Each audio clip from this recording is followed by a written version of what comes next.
This is the Dery Bros Tribecast, a podcast for diehard Cleveland Indians fans. Presented to you by WaitingForNextYear.com. Now, here are the hosts, Matt and Todd Dery.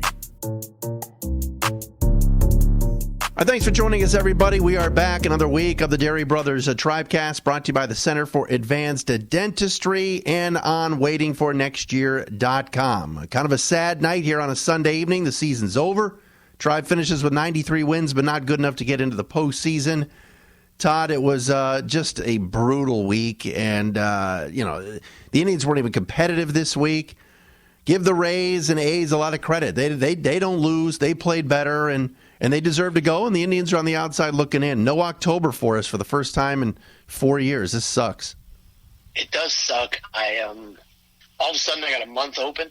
I did not book any plans at all in October. I didn't think it was going to be long, but it was very frustrating because the Indians were playing the best baseball of any team, during that 6 to 8 week stretch where they came from all the way back from 11.5 back to actually jump in front of the Twins. And you just felt like that momentum was going to carry them. And in the end, they pushed so hard, and there's clearly something to be said about, you're fighting uphill for so long, and they just dug themselves too big of a hole, and it came back to bite them in the end. And, here we are outside looking in, and, you can go back to and pinpoint a few games here and there, but, when you win 93 games, you're supposed to get in the playoffs, and it just didn't happen in this year of the haves and the have-nots. But like you said, give credit to Tampa and Oakland. I mean, down the stretch, those two teams were just monsters. At any time the Indians needed to, try and jump ahead or catch a game, you just couldn't do it. And both of those two teams just played better than the Indians and were just stronger than the Indians were. And, here we are outside looking in. It's crazy because those owners in Tampa and Oakland, they just spend so much fucking money, and our owners are such a cheap piece of shit. And sorry.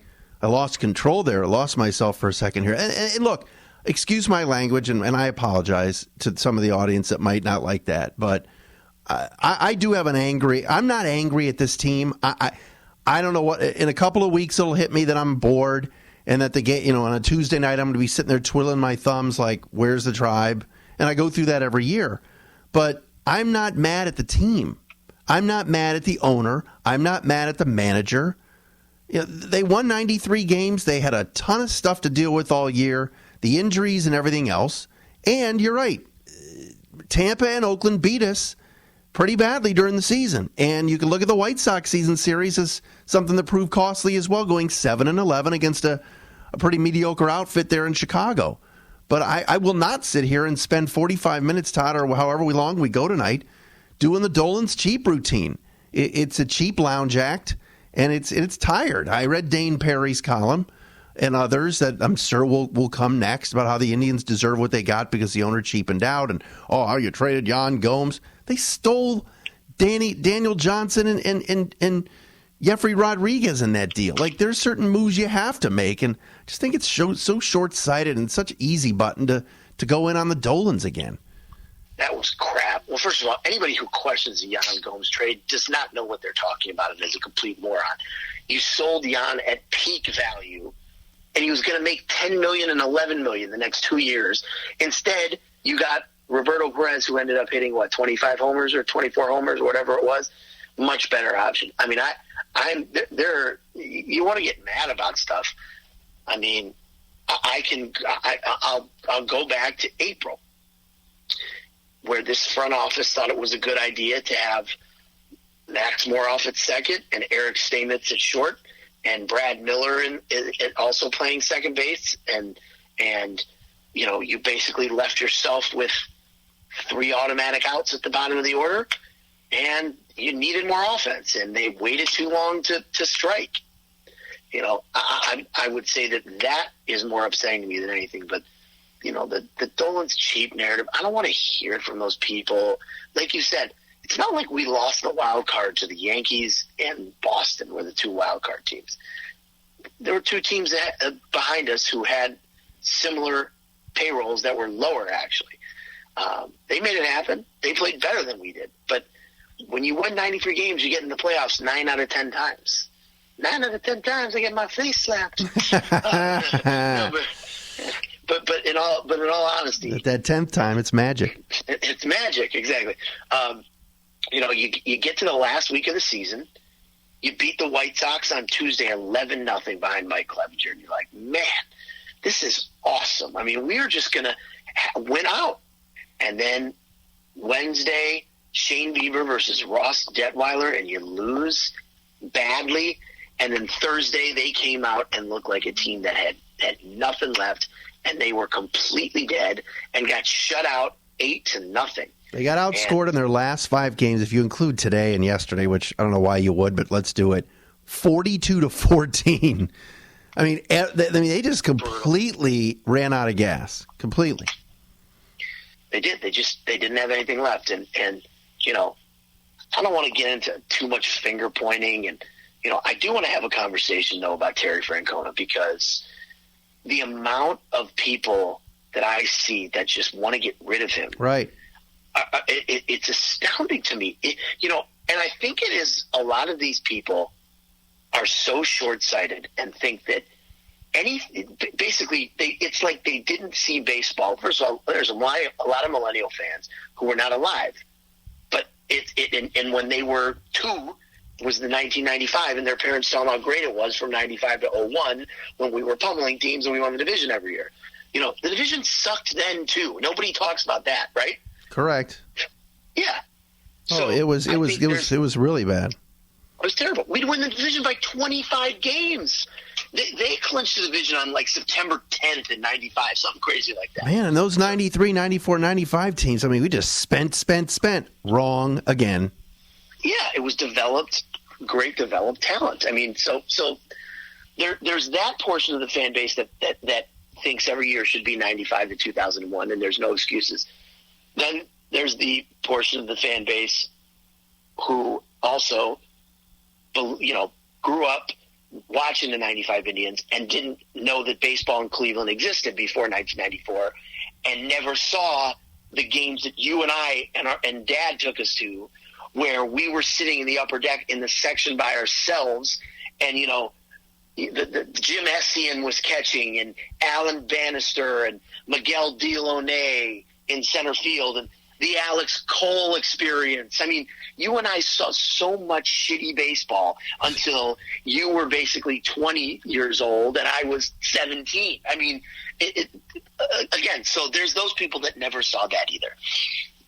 And then there's these people now that are unrealistic and think that unless you win because of 2016, it's got to be World Series or we suck and the season's a complete disaster and Tito has no idea what he's doing. I have a really, really hard time with that, okay? I'll leave it to you, and then I'll get into what I think of Tito. But what did you think? What are your thoughts on this entire situation? The Tito situation? Tito and the fans treating him so poorly. I think it's short-sighted, like you said. I think it's stupid. And I saw today Joe Madden, is leaving the Cubs. They had the hug it out and kiss it out routine, and he'll end up somewhere else. And I did see some people from Indians Twitter like, oh, we should sign Joe Madden. First of all, Joe Madden's awesome. Okay, I'm a fan, sure. And I know he was opposite us in 2016 and, F a bunch of that, but whatever. Mad respect for Joe Madden. But with that being said, so what Joe Madden would have gotten more out of, like you said, Moroff and Miller and, when Tito started Tyler Naquin a cleanup or hitting third or hitting fifth or whatever it was at the start of the year, we went, oh, my God, what is he doing? And Naquin struck out his first 12 times in Minnesota. Oh, he was so bad early in the season, and you and I were like, mad. Right, we went ballistic. But Tito knew something and saw something in this kid and put a ton of confidence in him. And before, unfortunately, he smashed into that, flea bag wall in Tampa Bay and that, indoor water park that they play in. Right. Okay. He saw something there. And yes, you and I can question sometimes some of the maneuvers that he makes, some of the bullpen items. some of the lineups that he puts out. But my God, so Joe Madden's gone and Tribe Twitter wants to replace Tito with Joe Madden. That's just so stupid. All right, you want to go get the hot new guy in Philly? Remember when Philly went out and got Gabe Kapler? Oh, the hot Gabe Kapler. He doesn't know how to manage. That same organization 2 years later went out and overspent on Bryce Harper. Well, you know where they are? They're sitting on their fucking couches like we are. So don't tell me about, we need the hot new young manager. We need to spend. Yes, part of spending, and executive producer Jeremy points it out all the time to us on text, part of it is spending. Yes, you do have to go out and sign players. The Twins did it with Nelson Cruz. The Yankees did it with LeMahieu. Both those teams are going. But you still have to draft and develop and have guys that come up, especially pitchers like the Indians did this year, where now going forward in the future, where some of the fan base, and I don't want to spend this whole time doing a Bill Needle routine and lecturing the audience, but we've got 7 or 8 starters for next year. And 9 if you count Terry Pluto talking about Adam Scott. He did a lather job on Adam Scott today in the Plain Dealer. Now you could talk about 9. So one of those guys, whether it's Pletka, whether it's Plesac, one of those guys is probably going to be traded for a bat this offseason because that's how it works. And that's where the Indians do their best work is in trades, where they acquired via trade Oscar Mercado and where they acquired via trade Corey Kluber. So, yeah, as far as Tito goes, no. I mean, he loves being here. He's an awesome manager. All he's done is won. It's been the first time since 2014 or 2015 we're not in the playoffs. He took a 2013 team that no one thought could do much with a right side of the infield that had zero range at either spot and put them in the postseason. So, no, Terry Francona should be here as long as he wants, in my opinion. Okay. Now, I'm not going to say Tito was perfect by any means. Okay? No. The bunting is absurd. He surrounded himself and his staff with basically old guys and no young, critical, analytic first thinkers, even though the organization is that way. He is stubborn to a fault. Especially with some of his veterans. But with that said, you find me a manager that would have taken this group with all of the injuries and at the hand that he was dealt, and you find me another manager that was going to get this team motivated and where it was at the end of the year, basically playing for the playoffs the last week of the season, heading in basically dead even for a playoff spot. I don't think you can. So I can think Tito is a very good manager and also see that he has flaws. It's not mutually exclusive, but there are so many people out there that are black and white. You gotta fire him. That's outrageous. Really? That's outrageous. And this narrative of they went 18-1 against the Tigers, so it really wasn't 93 wins. Oh, shut up. The Yankees beat up on the Orioles. Houston did it to someone too. 18-1 against Seattle or something like that. I mean, some of these. Yeah. I just hope that Tribe fans, and most of them are pretty good, but some of those that are sitting here going, we suck. Look at the rest of the league and the issues that this sport has right now. Like you said earlier, and you said it very eloquently, the haves and have-nots. The league is in trouble. There's so many teams tanking. What our buddy Shappy and Ross are doing in Toronto is a joke. The Pirates, Clint Hurdle came out and said last week he's staying, and they fired him today, but the GM is staying. What's Clint Hurdle supposed to do in Pittsburgh? How does Neil Huntington still have a job? I mean, seriously. Clint Hurdle is a good manager. He won in Colorado, which is a shit show, and every year, usually, and he won in Pittsburgh. I mean, who are you going to get better, Neil? What a joke. Seriously. There's never been a year where they've had 5 100-win teams, which is this year's the first time. You also had, in the American League alone, Baltimore lost 108 games, Kansas City lost 103, and the Tigers were 47 and 114. Correct. They lost 114 games. I mean, that is atrocious. And then it's bad. In the National League, like you said, you talk about spending. The Phillies. You know what their final record was? They finished 81 and 81. Yeah, 500. Yeah. Place. Minus 20 run differential. I mean, they were a 500 team. Right. And are you reading? And if you're reading about Boston right now, they've got to cut payroll.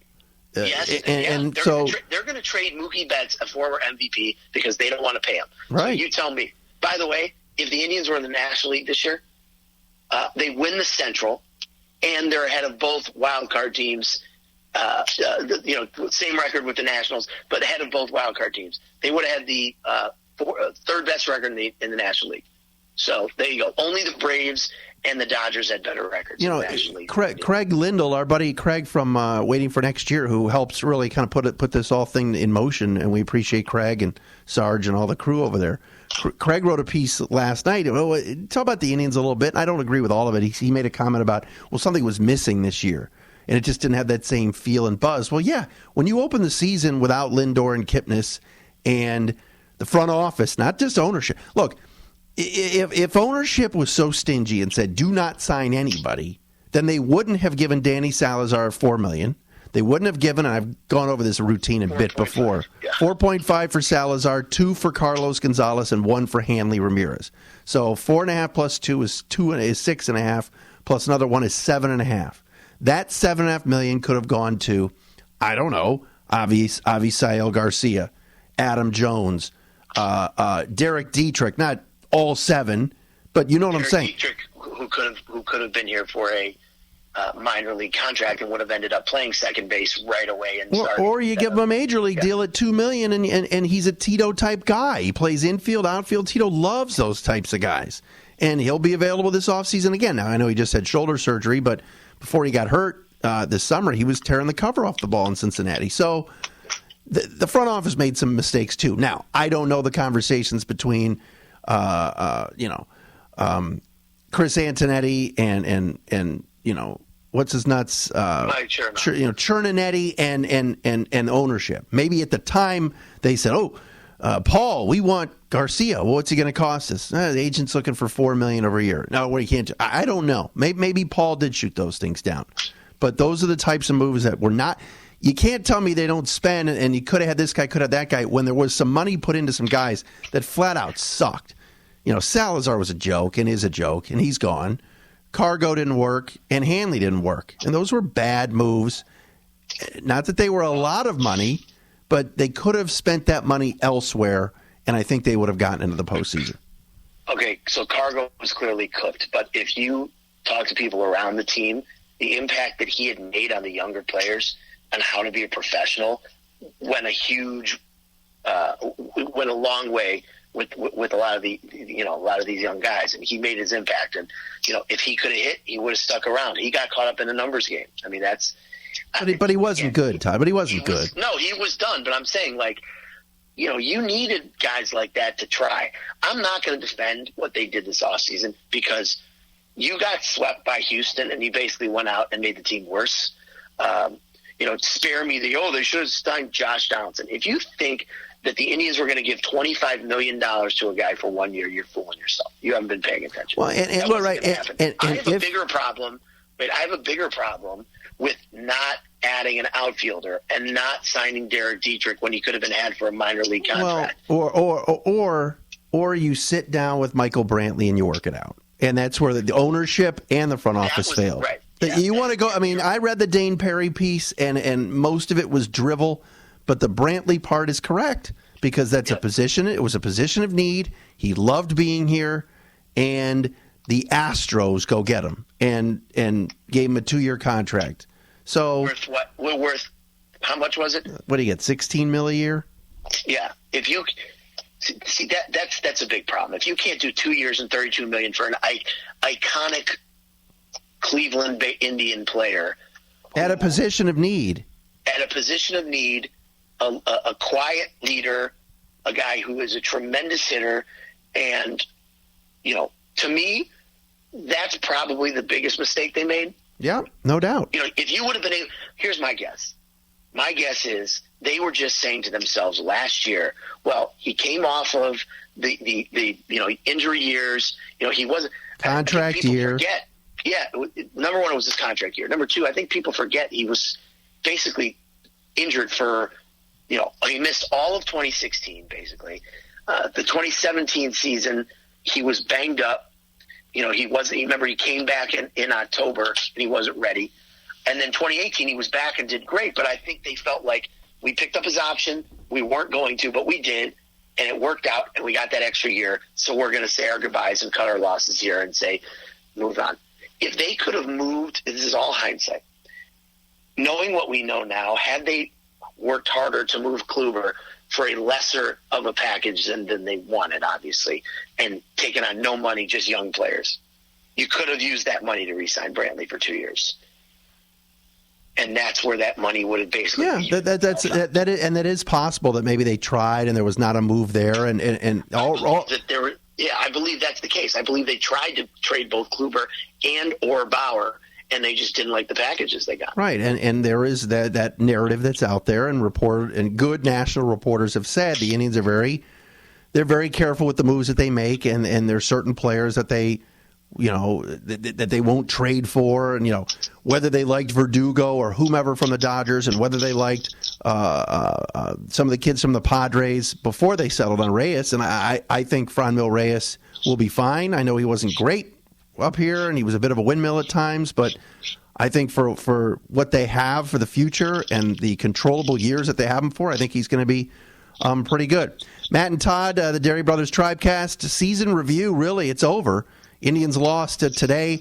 I can't remember a time I didn't watch a game. Like the last 2 days, I flipped it on, flipped it off type of thing. I did flip it on today for 2 seconds while I was watching the Lions game, and I know you're watching the Browns game, and saw Lindor homer. I just started laughing because this will go, I don't know if this will go unreported, Todd, but the Indians, we can complain about Puig, and we can complain about this guy and that guy. We can talk about injuries, and we can say, someone tweeted out, the Indians are going into the biggest game of the year Friday night against the Nationals with Freeman and the bottom of the order, Freeman and Flaherty and Greg Allen. but when your number one hitter and your star hits about 215 in September, goes through an 0 for 14 the last 2 weeks before he finally got 2 hits today or whatever it was in meaningless games, Francisco Lindor is a big reason why this team is not NOT playing this week. He is. Let me just first say that great transition by you. That was A+. That was professional broadcaster for 20-something years. That just shows how professional you are. That was a solid transition. Appreciate that. Frankie, for the month All right, Frankie. September. Pizza review time. Frankie. Yeah. So for the month of September, 208, 261 on base percentage, 657 OPS. He had 5 homers and 11 RBIs. But of those 5 homers, he had 1 today, right? Correct. Is that, yeah, he hit a home run today. Yeah. And he hadn't hit one since September 11th before that. And he was in a deep, deep dive. He wasn't driving in runs. It seemed like every time he came up in a clutch situation, it wasn't happening. That was all year. That was all year. The clutch stuff. Yeah, I believe the stat was earlier in the week, and I'll have to pull it up, but he was hitting like 207 with runners in scoring position for the full season, and that's not good. No, that is not good. Here, the final numbers. Runners in scoring position, 204 with a 613 OPS and only 2 homers. Interesting. He hit 24 home runs with nobody on base. With that being said, you know what I would do this offseason? If I'm Paul Dolan and Terry Pluto or Zach Meisel gives him a call and says, hey, Paul, let's do a little end of the year talk. First thing out of Paul Dolan's mouth should be the following line. We will do everything in our power this offseason to re-sign and extend Francisco Lindor. That is our number one priority. End of quote. That should be his number one line. Because he's got, and it might not be how he feels, Todd, and it might not be the biggest thing on their list right now because they still have 2 more years of control, but he has to say that. And that would be the smart thing to do, not only because they do need to keep him, but from a fan perspective, from a marketing perspective, from a ticket sales perspective, just say it. Say it. Say you got to do whatever you got to do. And there's still that problem that all year long, it didn't go away at all. I'm talking the last week of the season, I was seeing enjoy him. quotes out there. You know what I mean? Still there. Go to the Indians Twitter now, the official Twitter. No, I know. And then when they posted like, "Hey, great season," and then you see the responses, and then you're right. There's about 15 enjoy hymns. That's right up there with between that and the season ticket holder event being canceled and the "we're going to reward you with the play on the field" line. Those two things are on the the wall of fame of worst quotes you could possibly have. To quote Cosmo Kramer, that's a Hall of Famer. That's right. I agree with you. I think that's what they should do. I think it would go a long way. I seriously doubt that will happen, but I will tell you this. I think that they're going to have to. I mean, I know Frankie wants to play every day, but he was so lost at the plate those last few weeks, and he will tell you the same. He'll tell you that too. He really was scuffling. All the reports, Andre Knott, you could during the game, and you could hear him say he was scuffling. These guys, they get in their heads when they're cold, and they just start trying new stuff, and it doesn't work. And it's tough. It's just unfortunate that he caught his worst stretch, and when he did, it's also very unfortunate that Jose Ramirez was red hot when he broke his hand, or the hamate bone, and then he came back, played in the 2 games, and hit 3 homers, which was incredible. This is like such doldrum talk, and we sound like we're a couple of we just sound so down and out. But Tuesday night's blowout win where Jose homered, and the second one from the right side, Hammy went ballistic. He went crazy. And that was so cool because that never happens to us. We never have a guy come back. Normally, Cleveland Indian players come back off the DL and it takes them 15 weeks to get hot. All you got to do is remember that Carrasco came off the DL, his first appearance in Cleveland in front of the home crowd. He gave up a 3-run homer to tie it, and then back-to-back homers to lose the lead in the Mount Rushmore, one of the Mount Rushmore losses of the season to the White Sox. So there you go. It's so true, but that was the highlight of the week, at least for the Indians, because the rest of it was toilet. But no, I'm serious about Dolan. He's got to do that. He's got to make that comment public, and not just to win over the fans and not just to blow sunshine and smoke, but to be real about it and say, look, we can't lose this guy. And for all the bashing you and I are doing of him, and he was bad in clutch spots all year, and he was brutal down the stretch, but he's a generational guy. He's a once-in-a-lifetime guy. And this franchise, I don't want to hear about the window closing. Stop. This franchise... 2020's got a better look to it than 2019. Totally does. You're talking about hopefully Daniel Johnson being here so you don't have to play Greg Allen all the time. You see what you got in left field. To me, Kipnis being gone, God love him. He's awesome, and was awesome for years. But that contract the last few years has been an albatross. Maybe it'll be Nolan Jones time. Maybe it'll be Ernie Clement time, or you go out and rent somebody. You make a deal. You finally do sign Moustakas and you move Jose back to second. Let's see what's out there. But pitching wise, they're loaded. And as Pluto pointed out today, one of these guys could be on the move for a bat, and that's a good thing. That's trading from a strength. Hopefully, you'll have obviously the health of the club this year was as bad as it could possibly have been also, and they still ended up winning 93 games. So I think that you have the younger guys who prove themselves. I think, like you said, having Kipnis most likely gone, or replacing him with someone else, whether they end up making any sort of moves, I think is all predicated on them moving some money. If they somehow could, move off of Kluber, for example, and that'll give you additional money to spend. But you moved off a Bauer's number, which was huge. I think Puig is. He's not coming back. No.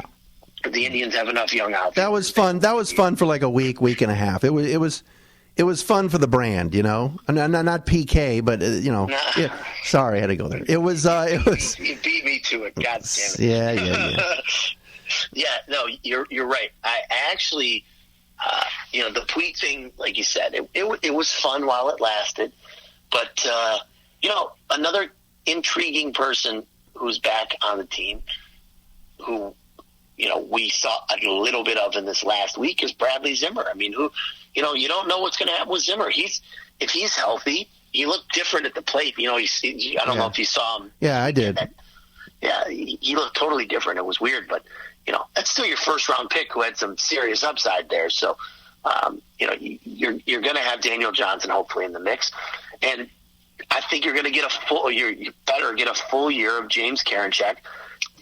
They may move hand in the offseason and have Karinchak close. They might. I mean, it's possible. What's Brad Hand making next year? 10? Okay, is he a 10 or 8? I just looked this up the other day, but my mind is. I will tell you momentarily. Brad Hand, here's his deal. Right now, two more years. 2 more years. He's got 7.5 for 2020, and then a team option for 10 in 2021. Kill your bookmaker for 10. Sorry. So you're looking at, a contending team who wants a closer, and hopefully he wasn't scared. The teams weren't scared off by that situation. But in his last outing, they brought him back in for the one game that he struck out the side. He looked good. They just never used him again. But he's going to have some value out there. Yeah, then, to me, he has to be back. If you want to contend, and they say they do, and they should. The division's going to be stronger next year because the White Sox, it's a big year for them next year, and Minnesota's not going anywhere. But Brad Hand's got to be your closer, in my opinion. I get it. Somebody might look to make a deal, but that's this payroll's not going to be that high. I mean, obviously Santana's making a mint, and Lindor and some others, but Brad Hand should be back. I'm not ready to hand the closer's role over to the Chack attack just yet. I think that you're going to see him play a really big role in the bullpen. That's okay. I have no problem with that. So, real quick, one last thing on Puig. He ended up not homering in his last 83 plus, let me see, 83, 90, let me see. His last homer, give me, what his last homer was? August 16th. That's brutal. He hit 1 homer, and that was the second game back off of that suspension. That's terrible. Didn't hit a homer. Hit 1 homer after the suspension. That is just terrible. Oof. That is awful. Yeah, that's bad. He really he was inside outing balls to right field. He did fine. Was he disappointing? Sure. Absolutely. Was Reyes a little bit disappointing? At times, yes. He's going to strike out a ton, and the Indians, I hope that when they got him, they sat him down and said, look, you're not playing the outfield ever, because they never put him out there until Saturday when the games didn't mean anything, Yeah. And I think it took him a second to adjust to that. You know what's interesting, by the way? I know that it was in the Friday night game. It's a must-win against the Nationals. Either you win or you're dead. And the last 5 guys in the lineup were Freeman, Perez, Allen, and Flaherty, and the pitcher. And he didn't play him. And someone asked, well, why didn't you play Reyes? And he's like, well, it was unfair to the kid. Play him. He's never played left field. And yeah. You know who played left field in Game 3 of the World Series? Carlos Santana, who had never played out there before. Outfield, and so if you can put a guy out there for a World Series game who's never taken a fly ball in the outfield ever at any level, why wouldn't you put him out there, put Reyes out there for 1 game? Is it good? I mean, right. I didn't understand that at all. No. At all. And listen, in the end, it didn't matter. That game was lost when Simber gave up the grand slam to Trey Turner and Asdrubal. Actually, it was the Asdrubal double that was the final nail in the coffin. Oh, there were some daggers. Right, there were some daggers by some familiar names over the last couple of weeks. It just made it even worse. Yeah, James McCann hit the two. I would argue that the 2 biggest daggers for the season were both given by James McCann. The 3-run homer he hit off of Carrasco in his first game back in the 8th inning was the night of my fantasy draft. It was like September 4th or September 5th. And then the 3-run homer McCann hit in, what was that? Must have been Wednesday night's game. Correct. Yeah. It was huge. Put the White Sox up 3-0. And look, everything fell apart. I mean, you're talking about Clevenger, or you're talking about Bieber Wednesday, Savali on Thursday, because you figure you're lining up your 3 best guys, and everybody they brought in from the bullpen couldn't get outs. Nobody could hit. I mean, it was a complete and utter meltdown. Clifford who gave up that 3-run homer. Yeah, complete meltdown, which is too bad because, Nick Goody, who had a pretty good summer, horrible the last couple weeks. So it was rough. It was rough, and I can get why there's angry fans, and not being in postseason sucks. And do you think I'm going to turn on Wednesday's game? You're crazy. Tampa Bay and Oakland, please. I'd rather knit a sweater or You know what though? I'll probably watch. Will you? Hateable teams. They're not hateable teams. No, but it's I'm bored by it. Tampa and Oakland on Wednesday? No, I'm out. Sorry. No, I won't do it. But I'm not going to be one of these guys who go, I'm not going to watch any games because the Tribe's not. I'm not doing that. I like baseball. I'll check some of it out. I'll root against Verlander and some others. I was just going to say I'll root against Turdlander. That's right. Although I want Michael Brantley to win. That sucks. Yeah, I totally want nice Brantley to win. Michael Brantley to get a ring. That's our nice man. Yeah. That sucks. So where do we go from here, Dees? What's Well, first you're going to tell us about Dr. Ben Hornstein. I'm sure he's riled up over today's brown and orange victory. Actually, yes, and his fantasy team texted me for fantasy advice. Dr. Ben and the Center for Advanced Dentistry over at Orange Place on Chagrin Boulevard, off of Chagrin Boulevard. The beautiful people over there. I had a tooth issue a couple of months ago, and I did not want to get it fixed. I did not want to do it. I hate getting the needles of Novocaine. I went in. Dr. Hornstein hit me with some of his classic comedy. The guy just knows how to put you at ease. He's so funny. He was jiggling the cheek and putting in that needle so gently. Oh, man. He's a friggin' surgeon, that guy. I mean, literally and figuratively. He does such an unbelievable job. I didn't even feel a thing. He stuck this big needle in my mouth. I didn't even feel it. It was incredible. And within, a couple hours, the numbing went away. Everything was good. No problems. I go in there for cleanings. I go in there for regular dental work.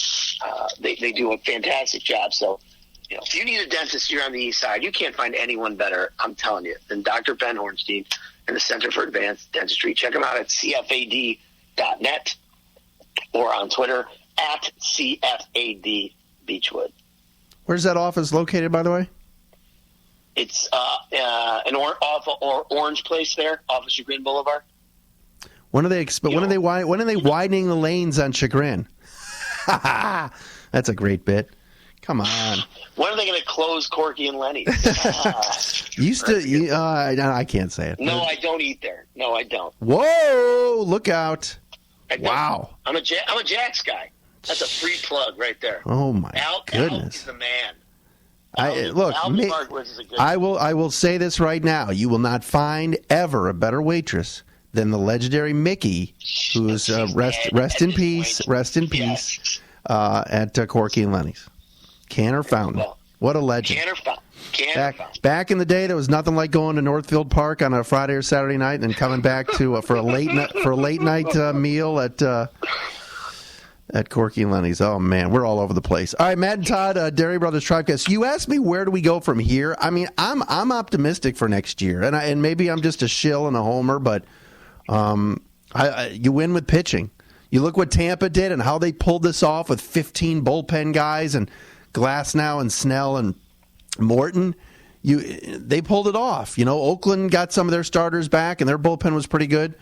That's how you win, man. You win with pitching, and you could go into next season going, all right, come March and April, or come February and March when they go to spring training, everybody's going to ask Tito, who's your opening day starter? And you could make an argument for Kluber because he's the ace and he's been the guy. You could make an argument for Clevenger. You could make an argument for Bieber. That's a great problem to have. That you got 3 aces possibly. It's pretty cool. Carrasco gets healthy. Savali's your 5. Then what? I mean, what about Plesac and Pletko? What about Logan Allen? So that they're loaded in that department, and that's where it starts, and that's where you win. And when people say the window's closing, you're stupid for saying that, because you win with starting pitching, man. That's where you win. The window's not closed when you have that kind of talent in the rotation. You got nice young arms in the pen, and you still have Francisco Lindor at shortstop. You still got Jose Ramirez, whether he's going to play, second base or third base. Oscar Mercado looks like a real keeper in the outfield. Carlos Santana just had the best year of his career. Roberto Perez just had the best year of his career. I'd like to see more of Eric Haas, by the way. He went deep. This yes, week. He did. A shot to center. There were times, and I don't want to rehash this. I'm going backwards, I know, but there were so many times that Tito hit Greg Allen pinch hitting from the right side in his last 2 weeks. I was pulling my hair out. Everyday GA. You want to talk about a streaky player? Oh my God! But Eric Haas, one swing of the bat. The guy's got serious power. Why wasn't he out there pinch hitting ever? It's. I don't think they think that highly of him. I don't. I think they're mixed on him. I think they think he's 4A, but he should get a chance. But next year he should get a chance. I don't. Well, Plawecki's out of options, so they got to decide which way to go. But I agree. If they liked him so much, they wouldn't have acquired Plawecki. But right, because there was a time where once Jan was gone, the two catchers were going to be Perez and Haas, and you just said, all right, let the kid do it, and he'll be the backup. And then all of a sudden, out of nowhere, one day it was, they made a trade for Kevin Plawecki. He was fine as a backup. He's serviceable, but yeah, he was fine. I mean, he wasn't terrible. Like, I didn't hate him by any means. I mean, we certainly had worse backup catchers over the years than him. Okay, remember Brett Hayes? We could play that game. Scooter Tucker. Oh yeah, man. No, but they got enough. The pipeline is coming. I mean, the Indians, over the years, if you go back the last few years, they were at the bottom of the rankings of where your farm system is. But all of the strongest stuff was usually for the Indians. The last few years had been like A-ball. So these guys are all on the come, and now they're a top 10 farm system again. So there's lots in the pipeline. I feel good about 2020. I do. This year, a lot of people were begging for meaningful baseball. Well, you got it. Last year was listen, I know they made the playoffs last year and they won the division. They got swept by Houston. I would have taken this year was so much more exciting, and the games were so much better to watch than last year. Would you agree with that? Yeah. I mean, over the last couple of years, you're right. September got, it was a couple of years ago when the Indians went on that 20-game win streak or whatever it was, or 22, or I'm never good with numbers, but 22. That's what Underwood said. That was incredible. Will Matt Underwood be back? 2485. Never mind. 216-578-1420. Hey, you got to throw it out there. That new company bought all those regional sports networks, didn't they? Sinclair. Yes, yeah, they did. That's a great company. Let's not get political. So, look, I'm looking forward to what about that Republican ads during next year's. What about that Jake Tapper takedown of Jim Jordan? Woo, let's talk. let's talk about. Okay. we just lost half our audience. Oh man, what were we talking about? I forgot. How did I get on the Underwood We're talking kick? about the regional sports channel. No, but before that. I don't know. Listen, here's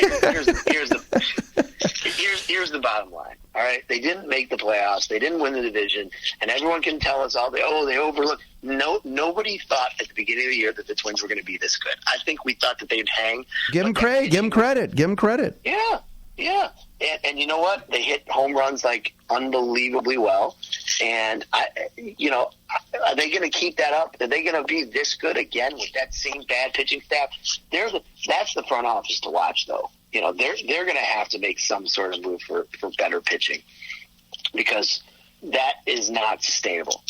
I don't believe that that's sustainable. Nelson Cruz had a great year. He's going to be 40 next year. And I believe he had a club option with that deal. So they'll for sure pick that up. But they got some other free agents.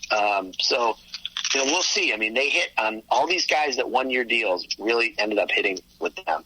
And we'll see what happens. I like where this team is, especially when you talk about the pitching. You get Oliver Perez back. You got some bullpen guys that made some strides. You got some young guys, coming up from the minors. I think they'll add another reliever or two, and it won't have to be a lot of big money. Sometimes pens are like that. I think you got to keep Brad Hand around, but the way Carlos Santana swung the bat this year, Roberto Perez. You get a healthy Jose Ramirez. Hopefully now we won't go through this April, May, and half a June routine with him again. And then the outfield, Oscar Mercado was awesome. To me, Daniel Johnson should be given every opportunity to win the right field job. And left field, you'll have Naquin back. You probably need another right-handed bat. I think Luplow earned his keep to be a fourth outfielder and did a great job. And a specialist. Luplow. He really did. Yeah. He did a great job. I was, once he came back from the minors after they sent him down, the guy was solid the whole year. Even when he got hurt and came back, he was good when he came back. There was no drop off when he came back. Yeah, and when he played earlier in the year, we're like, this is a joke, and that Pittsburgh trade with Gonzo was a joke, and more often Luplow sucked. Luplow, for a guy 26, can bomb the ball a little bit. As a specialist, I have no issue with that, and then Greg Allen can be your fifth outfielder. You're right. They got to figure out what they have in Zimmer. Will Naquin be healthy? Who knows? There's a lot of questions, but who will play second base? What happens? What happens if Nolan Jones has a big spring? Are they going to pull like a Mercado with him and make him start in Columbus? Clement's a winning player, man. I'm telling you. This kid, and you look, I told you about Plesac very early before anybody else. Ernie Clement is a winner. So I don't know if he's ready to hit at the major league level, but if he gets an opportunity to possibly win the second base job, who knows? I know he ended the year in Columbus, but keep an eye on that kid. I know the Tito really liked him in the spring. We'll see. There's another couple of guys. Jake Bowers has to have a. We'll see what happens with him. It could be. God, I didn't even mention him. I agree. It was a make or break year. He was very disappointing. Very disappointing. Oh, very. Still only 23. Still only 23. I don't know what they're going to do with him though, because Carlos is going to play first base. Reyes is DHing. Maybe he goes back out to left field again. Who knows? And then another guy to keep an eye on for one of the infield spots is Christian Arroyo, who they acquired middle of the year. Great call. By you. Tampa Bay. He's only 24. He was a highly touted prospect and then got hurt and was out for the year. The Indians traded for him, and he was on a 60-day DL. So that's another guy to keep an eye on. He could be, the Rays rarely make a mistake and get rid of someone who's, they're kind of like the Indians. They try to keep their young guys and rarely make a mistake on getting rid of the young guys too early. But, that's another guy to keep an eye on. So yeah, we're guys. Can be guys. All right. This sucks. So you think we'll do this again in the next couple of weeks? What do you think? We'll come back and give it another shot? I had a nice home chef steak and potatoes dinner tonight with the wife, and we just sat there, and she said, she's like, tribe season's over. Are you bummed out? I'm like, yeah, of course. And she knows the mood swings and everything else that I go through. So then she's like, so what? So is this it for the pod after tonight? I said, well, we got to do some hot stove shows. Of course. That's going to happen. It's I'd be very interested in seeing if there's any move made or any type of announcement made in the next like quickly, like next week the Indians announce Ty Van Berkeley is no longer the hitting coach or something. That wouldn't surprise me. But again, Tito's very loyal to his guys. I wouldn't mind a staff shakeup. But I think Tito's got carte blanche to have who he wants them to have on the staff. I really do. I mean, would you say TVB would be the guy that would be outed? Of any of these guys? Yeah, based on how our offense... Sandy. No. Carl Willis is going nowhere unless Mickey Callaway comes back and becomes the pitching coach again and Carl Willis, retires. But I don't think Carl Willis did a bad job. Not at all. Sarby's going nowhere. Sandy's going nowhere. Who else is there? Unless Sandy gets a manager job. I mean, I think that Sandy will never take another manager job. I don't. I think Sandy's waiting for Tito to retire. Could be. Didn't he interview with the White Sox a few years ago? Sandy? I don't understand. Well, listen, if he's that great, how come he hasn't gotten a job yet? Well, that's true. You never know. He hasn't even gotten an offer, as far as I know. And I love Sandy. Don't get me wrong. But, Think about Pittsburgh, though. Now that Hurdle's gone, Sandy knows Huntington. I'm just throwing it out there. Neil Huntington traded Austin Meadows. Do you know how fucking good Austin Meadows is? Oh my God! It was Austin Meadows and Glasnow for Chris Archer, who's been terrible. Where's Ron Glassnap these days? Did he pass away? Who? Remember Ron Glassnap? He was like the Bill Needles producer.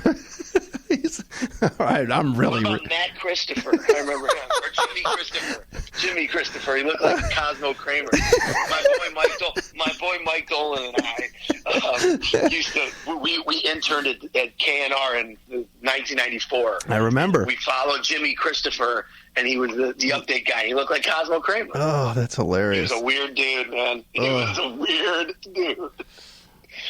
Oh my gosh! Yeah. I knew and this is totally off subject, but I saw Jake Chapman today, who used to work at 92.3 The Fan, is now back in Orlando doing Magic pre and post. Jake quote tweeted something from Aaron Goldhammer today about how Baker Mayfield's got more clapbacks than touchdowns, and I'm sick of this already. And I said, there it is. Browns will win today, and Baker will have a big game. So whatever. I just want to mention that. There you go. Well, hey, let me just say in closing. This was a pleasure doing this with you. Oh, it's awesome, man. You're the best. This was so much fun. People don't know who listen what this thing doesn't happen without my brother. He is such a professional at this. I'm just a clown who can talk some shit. My brother is really, really unbelievable professional. He's the one who records and puts this all together and edits and does all the stuff necessary behind the scenes on top of basically driving the show. And thank you. No, it's the friggin' best ever. We're having fun with it. Hosting is he should be on drive time in Cleveland. Here we go. Yeah, I'm retired. Or maybe doing some Cavs games on the radio instead of a high school announcer. But jeez, no, don't do that. That ship has sailed. It doesn't matter. Unfortunately, I thought that ship was in the water and it never was. But Yes. Well, you know what I mean. Shout out to big ups to all my haters, as they say. Yes, I just think you're great at what you do. I appreciate that. This was, we're at 52 minutes, by the way. Did you know that? Yeah, I can feel the evil eye from upstairs. I don't even see it. Yes. All right, so... Happy New Year, by the way, to you. I know you... Where are you going with this? What? Happy New Year. Listen, Happy New Year. Merry New Year. New Year. I was at roast dinner tonight. Oh, I'll be at another one tomorrow. I got to go to Temple tomorrow morning at 9 a.m. I'll be at Pistons Media Day tomorrow. How about that? Wow. I know. Blake Griffin, what's her name? Nikki Glazer says hi. Oh, man. Should I play that? You should ask him about it. Should I? I don't know. Absolutely. I host the team's official. I host the team's official podcast, so I don't. I got to be nice. I'm on their payroll. If you ask, you can get that clip played on Howard if you somehow get that quoted. That's a good point. Send it to JD. He'll put it on. All right. Well, that's it. 93 wins and nothing. Man, sucks. Nope. At least all my playoff ticket money is gonna be going to better use this year. Man, what are we left with right now? Just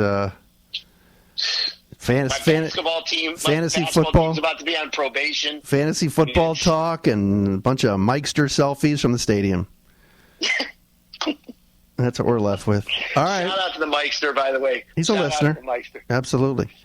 All right, that'll do it, man. If any big news hits, we'll stay on. I got to give a hello, by the way, to Taylor Jeffers from Ypsilanti. Taylor came up to me at the Tribe Tiger game a few weeks ago, and he's like, "Hey, big fan, and listen to the podcast." So he's a listener, and appreciate Taylor. He used to be a caller at at the now defunct 105 Detroit Sports 105.1. So shout out to him as well. Executive producer Jeremy, Ags, all of our regulars.